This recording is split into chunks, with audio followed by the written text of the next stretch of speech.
বাংলাদেশের একটা বড় প্রবলেম যেটা হচ্ছে স্কিলস। এই স্কিলসটা নিয়ে সবাই সাফার করছে। প্রবলেম হচ্ছে স্কিলসের অভাব। আমাদের যে ছেলেমেয়েরা, আমাদের যে ইউথ, তারা প্রপারলি স্কিলড আপ হচ্ছে না। এই জায়গাতে আসুনা ফাউন্ডেশন থেকে এই যে প্রোগ্রামটা করা হচ্ছে, এটা আসলে খুবই প্রশংসনীয়। আমি মনে করি এটা ওয়াইড স্কেলে আরো বেশি করে করা উচিত এবং আমি স্ট্রং অ্যাডভাইস করবো। আসসালামু আলাইকুম এভরিওয়ান, আমার নাম নাফিস সেলিম। আমি একজন বিজনেস কন্টেন্ট ক্রিয়েটর এবং পডকাস্টার, সাথে সাথে আমি একজন উদ্যোক্তা।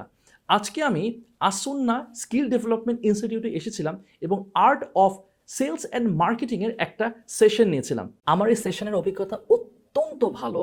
আমি যেগুলো লেসেন্সগুলো আমি শেয়ার করছিলাম স্টুডেন্টসদের সাথে, সবচেয়ে যে ভালো লাগছিল যে তারা খুব সুন্দর করে রিসিভ করছিল এবং তারা বুঝতে পারছিল খুব সহজে। আমি বুঝতে পারছিলাম যে তাদেরকে খুব সুন্দরভাবে ধরে ধরে গ্রুম করা হয়েছে এবং তারা এতটা সিনসিয়ার এবং এতটা সুন্দর করে তারা সব কিছু নোটিস করছিল, রেসপন্ড করছিল। আমি আসলে খুবই ইমপ্রেসড হয়েছি।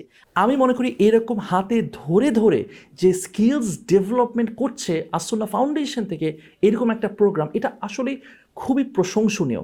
আমি মনে করি বাংলাদেশের একটা বড় প্রবলেম যেটা হচ্ছে স্কিলস। এই স্কিলসটা নিয়ে সবাই সাফার করছে। বাংলাদেশের এখন সবচেয়ে অন্যতম একটা প্রবলেম হচ্ছে স্কিলসের অভাব। আমাদের যে ছেলে মেয়েরা, আমাদের যে ইউথ, তারা প্রপারলি স্কিলড আপ হচ্ছে না।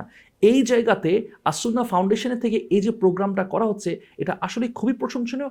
আমি মনে করি এটা ওয়াইড স্কেলে আরও বেশি করে করা উচিত এবং আমি স্ট্রংলি অ্যাডভাইস করব, আপনি যে ব্যাকগ্রাউন্ডে থাকেন না কেন, আপনি যদি স্কিল আপ করতে চান, তাহলে আমি মনে করি যে আপনারা এখানে এই প্রোগ্রামে জয়েন করতে পারেন।